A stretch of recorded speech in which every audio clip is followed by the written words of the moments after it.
আমাদের রেমিটেন্স বয়কটের আওয়াজে হাসিনার কুত্তা পলক ওর গোয়ারগু শুকায় গুটা হয়ে গেছে, এক হুঙ্কারে কাপড় নষ্ট করে ফেলছে। শুনেন, আমাদের প্রবাসী ভাই বোনদেরকে অনুরোধ করব, তারাও হয়তো আমাদের টেলিভিশন মিডিয়ার মাধ্যমে আমার বক্তব্য হয়তো শোনার সুযোগ পাবে।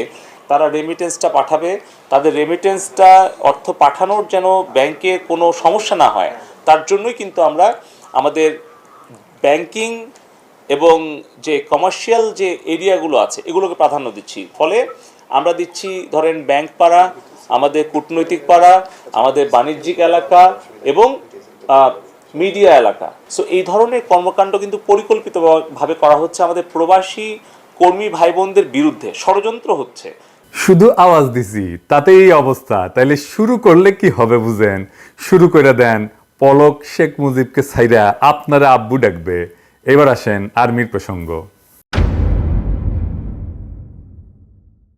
আপনারা যারা আমার ভিডিও দেখেন তারা দেখছেন যে আমি আর্মি সম্পর্কে একটা খুব সফট অবস্থান নিতাম, ডরে না করলে পিনাকি কোথা তালা ছাড়া আর কাউরে ডরায় না, বরং আর্মি আমারে ডরাইতে পারে। আমি আর্মির প্রতি কেন সফট ছিলাম তার কারণ আমি ব্যাখ্যা করছি আপনাদের মনে না আছে কিনা জানি না।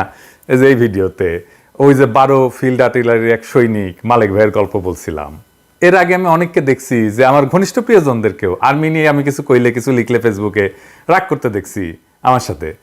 বাংলাদেশে তো একসময় আর্মি নিয়ে কিছু কই যেত না, কিছু হইলেই ওই একটা বাক্য ইউজ করতো কিন্তু ওরা, টেকেন টু টাস্ক, মানে কাউরে ধরে পেটাবে আর্মি। মানে কারো কিছু অপছন্দ হইলে সে কয় যে he should be taken to task. যাই হোক, আমাদের আর্মি নিয়ে পুতু আচরণের জন্য একেবারে গেছে স্পয়েলড হইয়া, বাচ্চারা যেমন স্পয়েলড হয়ে যায় এই আর্মি ইনস্টিটিউট হিসেবে স্পয়েলড হয়ে গেছে। 111 করে যে ইন্ডিয়ার হাতে তুলে দেওয়া হয়েছে বাংলাদেশকে, 111 কে করছে? আর্মি তো না। 2018 সালে স্ট্রাইকিং ফোর্সের নামে পাহারা দিয়ে নৈশভোট করতে দিছে কে? আর্মি তো। এটা বিবিসি রিপোর্ট দেখায় আপনাদেরকে। ভোটাররা ভোট দিতে গেছে, তাদের ধরে মারপিট করতেছে আওয়ামী গুন্ডারা, তারা ছুটে গেছে সাহায্যের জন্য সেনাবাহিনীর টহল দলের কাছে।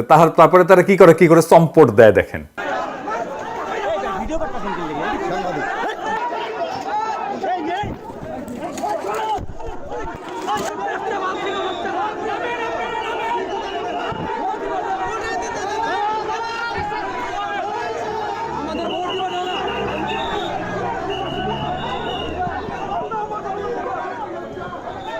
তো এরা তাহলে কি জন্য নামছে মাঠে? কি জন্য নামছে?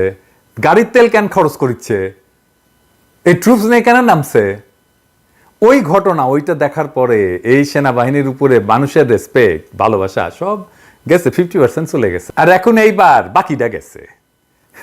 আমরা আরো ভালো করে যাওয়ার ব্যবস্থা করে দেবো। তো লজ্জা লাগে না ভাই? যান আপনাদের ইলেকশনের আগে সে কি রোয়া ভ্যান করবো ত্যান করবো, আপনারা ভোট দিতে আসেন, অমুক করেন তমুক করেন।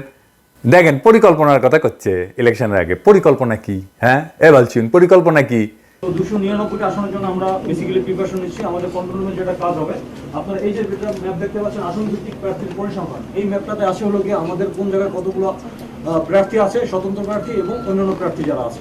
এবং এখান থেকে আমাদের বেসিক্যালি যে কাজ হবে, এই ম্যাপ থেকে যদি আমি সরাসরি অন্য একটা ম্যাপে চলে যাই, যেমন আপনারা এখানে দেখবেন র্যাপিড অ্যাকশন ব্যাটালিয়ন, র্যাব। পুরো বাংলাদেশের র্যাবের যতগুলো ব্যাটালিয়ন আছে, কোন জায়গায় তারা ডেপ্লয়মেন্ট আছে, এবং এখানে র্যাবের সিও এবং কমান্ডিং অফিসার যারা আছে তাদের নাম্বার দেওয়া আছে। আমরা সরাসরি তাদেরকে এখানে হিট করতে পারবো যে কোনো ধরনের কোনো যদি অনাকাঙ্ক্ষিত কোনো সিচুয়েশন চলে আসে। তো বীর জাফর আলী খান সেনাবাহিনী ভূমিকা পালন করছি, পাথরের মতো নিশ্চুপ দাঁড়ায় থেকে। আবার দেখেন এই যে কারফিউ দিতে নামে এই কি কয় বালছিউন। বিভিন্ন স্থাপনে আমরা যখন গিয়েছি, ওখানে যারা ছিলেন তারাও এক বাক্যে বলেছেন যে এখানে স্যার কোনো শিক্ষার্থীরা ছিল না, সমস্ত যা করেছে এটা একটা দুর্বৃত্তায়নের যারা সাথে জড়িত, দেশকে যারা নিশ্চিহ্ন করতে চায় তারাই করতে চেয়েছে। সেই পরিপ্রেক্ষিতে আমরা দেশের সম্পদ রক্ষার্থে আমরা নিয়োজিত হয়েছি এবং আমাদের সম্মানীয় সেনাবাহিনী প্রধানের নির্দেশে আমরা এই দুর্বৃত্তকে সমূলে মানে নির্মূল করার জন্য যা করা প্রয়োজন আমরা সেটা করছি। আপনারা দেখছেন যে দেশের এখন জনমনে একটা স্বস্তি, অলরেডি 72 আওয়ার্স আমরা পার করেছি এবং জনমনে স্বস্তি এসছে। স্পষ্ট ভাষায় আমরা বলতে চাই যে বাংলাদেশ সেনাবাহিনী অত্যন্ত সুশৃঙ্খল একটি প্রশিক্ষিত পেশাদার বাহিনী। আমরা আমাদের কার্যপরিধি সম্বন্ধে আমরা জানি এবং যে উদ্দেশ্যে আমরা এসেছি যে দুর্বৃত্তদেরকে নির্মূল করা এবং জনমনে স্বস্তি ফিরে নিয়ে আসা, সেটা আমরা ইনশাল্লাহ পুঙ্খানুপুঙ্খভাবে করব এবং জনমনে দ্রুতই স্বস্তি ফিরে আসবে বলে আশা করি। শুনেছেন দুষ্কৃতিকারী নাকি আমাদের ছেলেরা? কয় ওরা শিক্ষার্থী না তো সারা দেশে মায়েরা বাবারা নামছে না? এই যে রিক্সাওয়ালার ছেলেটা তো মারা গেছে। আমি হলে কি করবো রে? আমি হলে কি করবো? সন্তানটা গেছে কেমইরা? ওরে আল্লাহ, ওরে আল্লাহ রে, আমার বাসা দিয়ে আমরা আমার গোলাটা রে বাইরে লাইছে রে ভাই। নাম্বার আছে, ওর পিছনে নাম্বার আছে নাকি? আল্লাহ রে, ফোন দেওয়ার নাম্বার ও আছে। আল্লাহ রে, আমার গোলাটা রে ওই নাম্বারে ফোন দেন। তো সে নামবে না? ছেলেগুলি খেলে ছেলের নিরাপত্তার জন্য সে নামবে না? সে দুষ্কৃতিকারী হয়ে গেল? হ্যাঁ, ফাজলামি সুদা। এই বলছেন দেখ, এই যে ছাত্রলীগ পুলিশের সাথে থাইকা রাস্তায় রাস্তায় গুন্ডামি করেছে, আর পুলিশ পাহারা দিচ্ছে, এটা দুষ্কৃতিকারী না? হ্যাঁ, রাস্তা রাস্তায় অস্ত্র হাতে কারফিউর মধ্যে ছাত্রলীগের টহলের ভিডিও আছে, এগুলো দেব আস্তে আস্তে। ফাজলামি করো জনগণের সাথে, হ্যাঁ, বালচুনের বাচ্চা বালচুন। এবার আসেন আর্মির অপরাধ কি এটা দেখি। আর্মি 3টা মারাত্মক অপরাধ করেছে। তারা জাতিসংঘের লোগোযুক্ত হেলিকপ্টার আর আর্মার্ড পার্সোনাল ক্যারিয়ার ইউজ করেছে। এটা সে পাইছে জাতিসংঘের সাথে হওয়া একটা কন্ট্রাক্টের অধীনে, যা শুধুমাত্র জাতিসংঘের ম্যান্ডেট পাওয়া অপারেশনে ব্যবহার করার জন্য। তো এটা কি জাতিসংঘের ম্যান্ডেট পাওয়া অপারেশন ছিল এই কারফিউ, হাসিনার কারফিউ? এটা কি জাতিসংঘের ম্যান্ডেট নিয়ে করা? মিনিমাম প্রফেশনালিজম যদি থাকতো এই কাজ কেউ করে না। এই মাথার মধ্যে বুদ্ধি, এই যে কয় না বুদ্ধি হাঁটুত, হাঁটুত না তো করে গোড়ালিত গ্যাস হ্যামসে বুদ্ধি মাথাত। এই ঘিলু নিয়ে আর্মিগিরি করো, হ্যাঁ? তো হাতে তো বন্দুকি দেওয়া উচিত না। মাথার যদি এইরকম এই লেভেলে বুদ্ধি থাকে, ওটা যে নেওয়া যাবে না, এই বুদ্ধি কারো মাথাতে আসলো না। এই হেডম নিয়ে আর্মিতে চাকরি করো, তো জাতিসংঘকে আমরা ছেড়ে দিব? হ্যাঁ, জাতিসংঘের মহাসচিবের নামে মামলা করে দিব যদি কোনো ব্যবস্থা না নেয়। হাউ কাউজা লাগাবো ওরা কল্পনা করতে পারতেছে না। 2 নাম্বার, দেখা মাত্র গুলির অর্ডার গ্রহণ করছে, এটা করতে পারে না। 3 নাম্বার, সে গুলি ছুটছেও, বিশ্বাসযোগ্য প্রমাণ আছে, আমার কাছে ভিডিও আছে, আজকে দিলাম না, টাইম লাগবে। সেই জন্যে আর্মি বারে বারে জনগণের বিরুদ্ধে দাঁড়াইতেছে। আর্মি একটা বিজ্ঞাপন করে না, আমি কে? হ্যাঁ, এ শুনেন না, শুনেন। হ্যাঁ, আমি কে? আমি একজন গর্বিত সৈনিক। আমি অজেয়কে জয় করব। আমার কাছে পরাজয়ের কোনো স্থান নাই। সবাই যেখানে থমকে দাঁড়ায় আমি সেখান থেকে শুরু করি। আমি সব সময় শুনেছেন? তুমি আমার বালডা, আর তুমি মির্জাফরের প্রেতাত্মা, যার জন্য আমাদের 200 বছরের গোলামি করা লাগছে। তুমি ইন্ডিয়ার লেসপেন্সার। মইনুল আহমেদ তার চাকরি বাঁচানোর জন্য প্রণব মুখার্জির পা ধরেছিল, আর 111 ঘটায় বাংলাদেশকে ইন্ডিয়ার হাতে বানাইছে, তুলে দিছে কে? ইন্ডিয়ার উপনিবেশ বানাইছে কে? আর্মি তো। তুমি হইতেছে সেই বাহিনী যে 2টা জিনিস ঠিক থাকলে সব ঠিক, প্যাট আর স্যাট। তাহলে তোমরা কেন রেসপেক্ট করবে বা পাবলিক? তার তো কোনো কাজে আসো না। শাসকের যেটা খুশি সেই নির্দেশ পালন করাটা যখন তোমার আদর্শ, তাহলে আমরা যখন শাসক হয়ে উঠবো আমাদেরও আদেশও এভাবে মানবে। Case finish. হ্যাঁ, তো তোমাদের সাথে আমাদের কিসের খাতির? কোনো খাতির নাই। তুমি চাকর, আমরা মনিব হয়ে থাকবো। তো এখন আমরা কি করব? আমরা আমাদের সমস্ত ক্ষমতা দিয়ে লবি করব যেন বাংলাদেশ আর্মি মিশনে যাইতে না পারে জাতিসংঘের। পুলিশ তো যাবেই না, পুলিশ যেন স্যাংশন খায় সে ব্যবস্থা করব। আপনারা এই যে দরখাস্তে সাইন করবেন, অন্যদেরকে করতে বলবেন। আমি ডেসক্রিপশনে অ্যাপ্লিকেশনের লিঙ্ক দিচ্ছি, আমার ফেসবুকেও থাকবে এই অ্যাপ্লিকেশনের লিঙ্ক।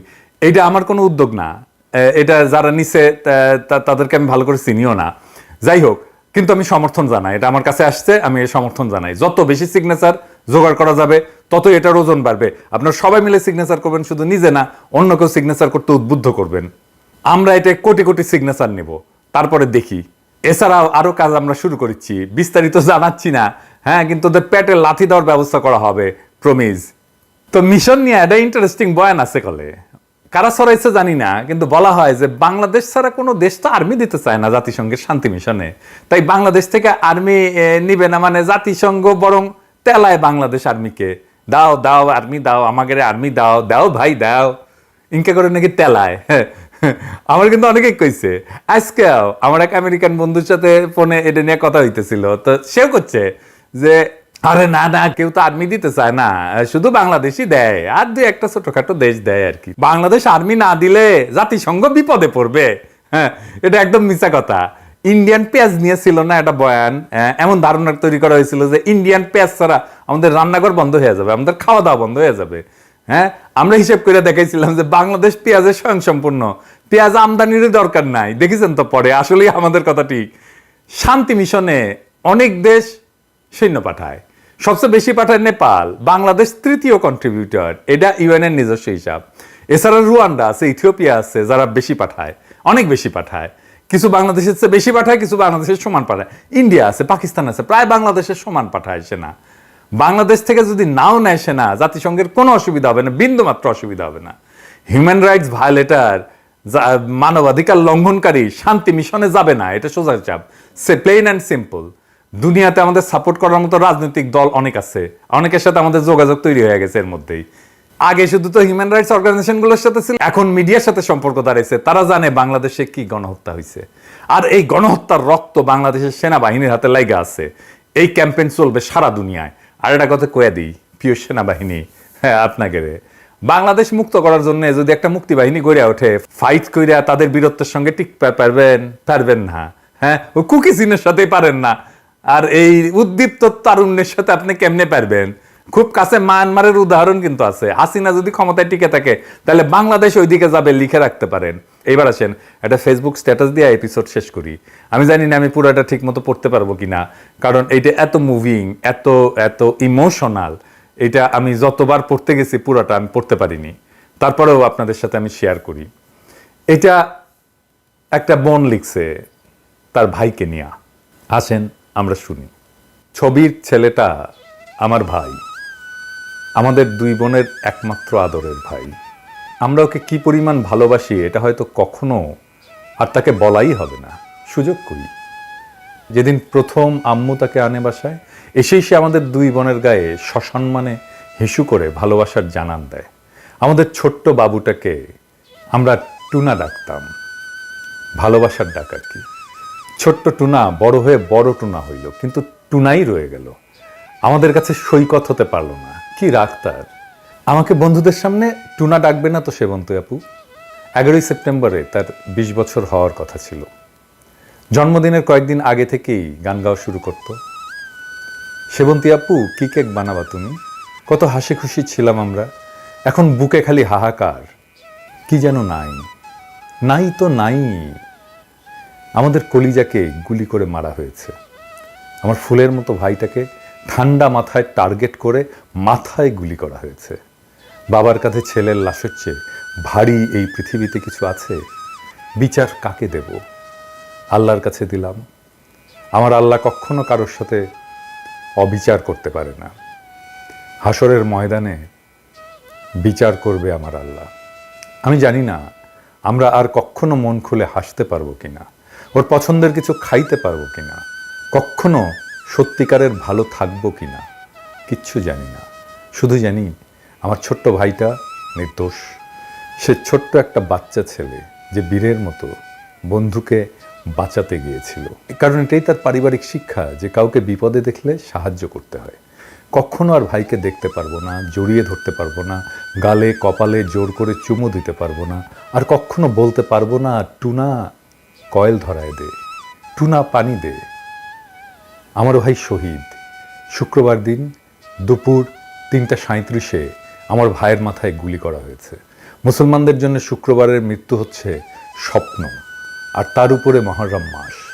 জান্নাতে সবুজ পাখি হয়ে ঘুরে বেড়াচ্ছে আমার ছোট্ট বাচ্চাটা।